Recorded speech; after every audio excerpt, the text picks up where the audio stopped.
Last వీడియోలో మనం William Carey గారి జీవిత చరిత్ర 13వ పార్ట్ విన్నాం. ఈ వీడియోలో 14వ పార్ట్ విందాం. వారు బెంగాలీ ప్రొఫెసర్ ఉద్యోగాన్ని నాకు ప్రతిపాదిస్తూ నెలకు 1000 రూపాయల జీతాన్ని ఇస్తామంటున్నారు. విలియం తన చేతిలోని ఉత్తరాన్ని ఊపుతూ గట్టిగా అరిచాడు. ఊహకు మించిన ప్రతిపాదన, మార్ష్ మ్యాన్ అన్నాడు. అవును, జవాబిచ్చాడు విలియం. విలియం ఒక ప్రొఫెసర్గా కాకుండా ట్యూటర్గా నియమించబడేందుకు వారు వెలెస్లీ ఎదుట తిరిగి ప్రతిపాదించారు. అతడు 1000 రూపాయలు కాక 500 రూపాయలకే పని చేయగలిగితే నాకే అభ్యంతరం లేదు, వెలెస్లీ అన్నాడు. నేను 500 తీసుకుంటాను, విలియం అన్నాడు. అద్భుతం, మీకింకా అనువదించాల్సిన పనులేమైనా ఉన్నాయా? బ్రౌన్ వినయంగా అడిగాడు. మొత్తం బైబిల్ను 5 విభాగాలు చేసి ప్రచురించాలన్న మా ప్రణాళిక మీకు తెలిసే ఉంటుంది. క్రొత్త నిబంధన విభాగం గాక పాత నిబంధనను 4 విభాగాలుగా చేసి ప్రచురించాలని మేము ఆశిస్తూ ఉన్నాం. చాలా ఆసక్తికరమైన విషయం, బ్రౌన్ ఆశ్చర్యంగా అన్నాడు. దేవుని చిత్తమైతే ఇదొక ప్రారంభం మాత్రమే. ప్రారంభం మాత్రమేనా? మనము భారతీయులందరికీ సువార్తను అందించాలి. ఉత్తర భారతదేశంలోని ప్రజల కోసం మనం పూర్తి బైబిల్ను బెంగాలీ, పంజాబీ మరియు హిందీ భాషల్లో ప్రచురించాలి. అంతేకాదు, మధ్య ఇండియా కోసం మనం బైబిల్ గ్రంథాన్ని ఒరియా, మరాఠీ, గుజరాతీ భాషల్లో కూడా అనువదించాల్సి ఉంటుంది, విలియం గంభీరంగా అన్నాడు. కానీ అది తప్పకుండా అసాధ్యమైన విషయం. దక్షిణ ఇండియాలో పూర్తి బైబిల్ గ్రంథం తమిళ భాషలో ఈపాటికే లభ్యమవుతూ ఉన్నప్పటికీ అక్కడి ప్రజల కోసం తెలుగు, కన్నడ భాషల్లో కూడా ఈ బైబిల్ గ్రంథాన్ని మనము అనువాదించాలి.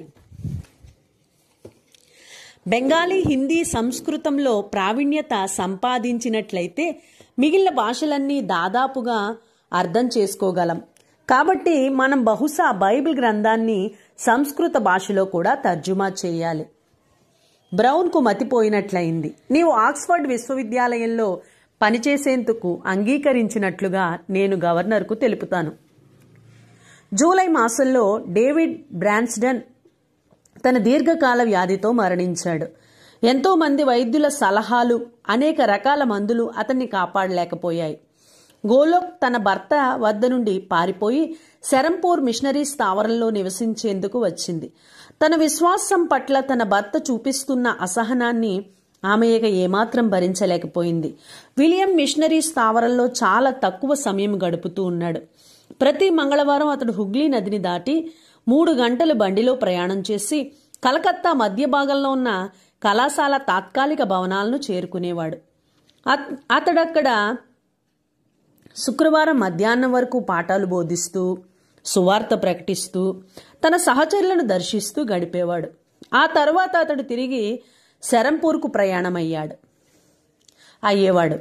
అతడు కళాశాలలో సంస్కృత ఉపాధ్యాయుడిగా కూడా త్వరలో కోల్బ్రూక్ స్థానంలో పనిచేయాల్సి ఉంటుందని దాదాపు మొదటి రోజు నుండే ఖరారైంది.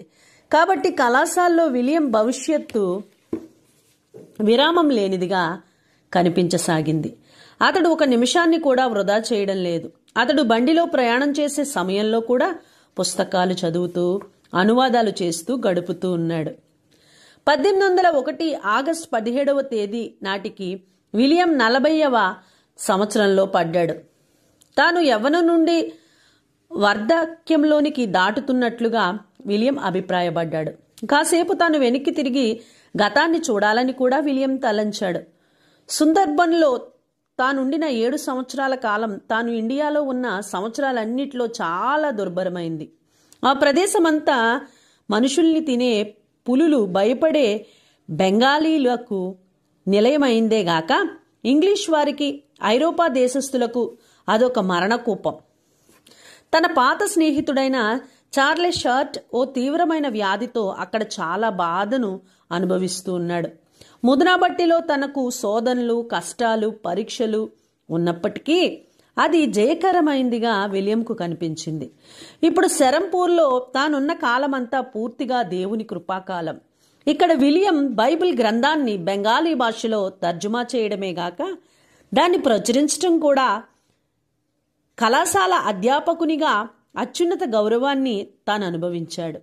ఒక బలమైన మిషనరీ సేవను తాను స్థాపించగలిగాడు. తన కుమారులు తనకు సంతోషకారకులయ్యారు. అన్నిటికీ మించి అన్యులు క్రీస్తును ఎరిగినవారుగా ఉన్నారు. విపరీతమైన మానసిక వ్యధతో కూడిన డాలీ మతిస్థిమితం లేని పరిస్థితి, తన చిరకాల మిత్రుడు జాన్ థామస్ను గూర్చిన చింత నన్ను గుండెకోతకు గురిచేస్తూ ఉన్నాయి. విలియం తీవ్రమైన బాధతో తనలో తాను అనుకున్నాడు. అక్టోబర్ మాసంలో డింగాపూర్ నందు థామస్ మృతి చెందాడు. అతడు కలరా వ్యాధితో మరణించాడని అనుమానించారు. ఇక్కడ వ్యాధులను ఎవరు తప్పించుకోగలరు? విలియం తీవ్రమైన దుఃఖంతో ప్రతిస్పందించాడు. ఇండియాలోనున్న అనేక వ్యాధులు అతి కఠినంగా మిషనరీలను బలిగొన్నాయి.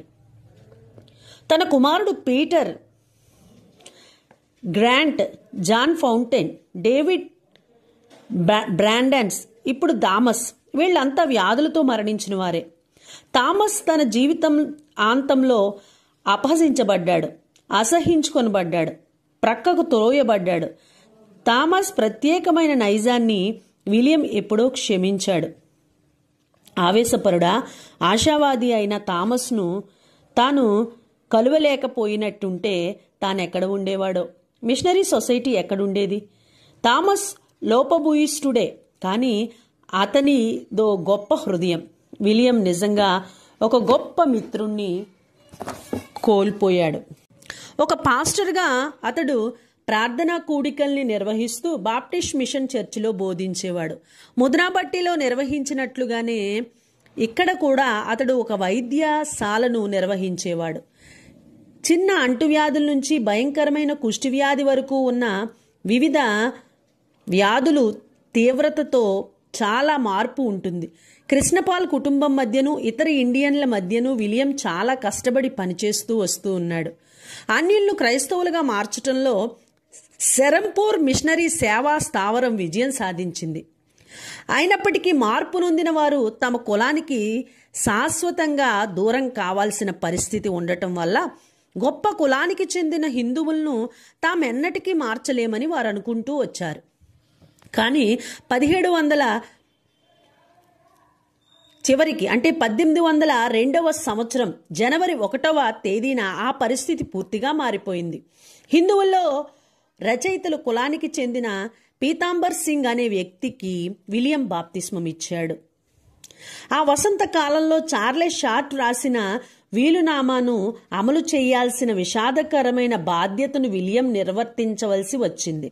ఇంగ్లాండ్కు తిరిగి వెళ్లిన కిట్టీకి విలియం ఉత్తరం రాయాల్సి వచ్చింది. చాలా నెలల తర్వాత విలియంకు ఆమె నుండి ప్రత్యుత్తరం వచ్చింది. ఆమె ఉత్తరం ఆమె గ్రహింపును తెలుపుతుంది. డాలీ అనారోగ్య పరిస్థితికి ఇండియా ఏమాత్రం కారణం కాదని, అది కొన్ని అనివార్య కారణాల వల్ల వచ్చిందని, తాను ఆరోగ్యంగానూ ఉల్లాసంగానూ ఉండడమే దానికి నిదర్శనమని కిట్టీ తన ఉత్తరంలో రాసింది. విలియం తన మనస్సులోనే కిట్టీకి కృతజ్ఞతలు తెలిపాడు. కిట్టీ ఇండియాకు ఎన్నటికీ తిరిగి రాదనేది సుస్పష్టమైపోయింది. డాలీకి ఈ విషయం విలియం చెప్పలేదు. ఆమె కోపోద్రేకానికి ఇప్పటికే ఎన్నో కారణాలున్నాయి, విలియం అన్నాడు. ఈ మధ్యలో ఇండియన్లను క్రైస్తవులుగా మార్చడం కొనసాగింది. ఆ వేసవిలో ముస్లిం మతం నుండి మారిన మొదటి వ్యక్తికి విలియం బాప్తిస్మం ఇచ్చాడు. మిషనరీ స్థావరంలో నివసిస్తూ ఉన్న కమలకంఠ అనే బ్రాహ్మణ వ్యక్తికి విలియం బాప్తిస్మం ఇవ్వాల్సి ఉంది. కృష్ణప్రసాద్ అనే వ్యక్తి మొదటిగా బ్రాహ్మణ కులం నుండి క్రైస్తవుడయ్యాడు. ఈ నూతన క్రైస్తవులకు జీవితం అంత సులభమైందేం కాదు. వారి సహ హిందువులు మరియు ముస్లింలు వారిని అసభ్యంగా దూషిస్తారు. కొన్నిసార్లు సెరంపూర్ మిషనరీ స్థావరం వారికి ఆశ్రయస్థానం. డెన్మార్క్, ఇంగ్లాండ్కు మధ్య యుద్ధం ముగిసింది. దీనికి కారణం సెరంపూర్ అతి కొద్దిగానే నష్టపోయింది. మిషనరీ సేవ మాత్రం నిరాటంకంగా కొనసాగుతోంది. తల్లులు రోదిస్తూ తమ పిల్లలను పవిత్ర నదీ జలాలకు అర్పణగా సమర్పిస్తూ ఉన్నారు. ఆడపిల్లలు, మగపిల్లలంతా విలువైన వారుగా పరిగణించబడేవారు కానందున తమ ఆడబిడ్డ పుట్టేంత వరకు తల్లులు ఎదురుచూచి, ఆడబిడ్డ పుట్టగానే వారు తమ మ్రొక్కుబడి చెల్లించుకునేవారు. తల్లులు తమ ఆడబిడ్డల్ని బురదతో నిండిన ఆ నదీ తీరాల్లో వదిలి వెళ్లేవారు. తమ అమాయక బిడ్డలు నాశనాన్ని వారు భరించలేకపోయేవారు. దాన్ని గూర్చి తెలుసుకోవడానికి కూడా వారు ఇష్టపడేవారు కారు. అలా విడిచిపెట్టబడ్డ బిడ్డ కొన్నిసార్లు మొసళ్ళు తీసుకెళ్ళిపోయేవి. కొన్నిసార్లు ఆ బిడ్డ నదిలోకి దొర్లుకుంటూ వెళ్ళి మునిగిపోయేది. విలియమ్స్ సమర్పించిన నివేదికను వెల్లెస్లీ గవర్నర్ వెంటనే స్పందించాడు. ఆ దురాచారం ఒక నరహత్య అని అధికారికంగా ఆయన వెల్లెస్లీ ప్రభు పరిగణించబడింది. నెక్స్ట్ వీడియోలో మనం విలియం కేరీ పార్ట్ 15 విందాం.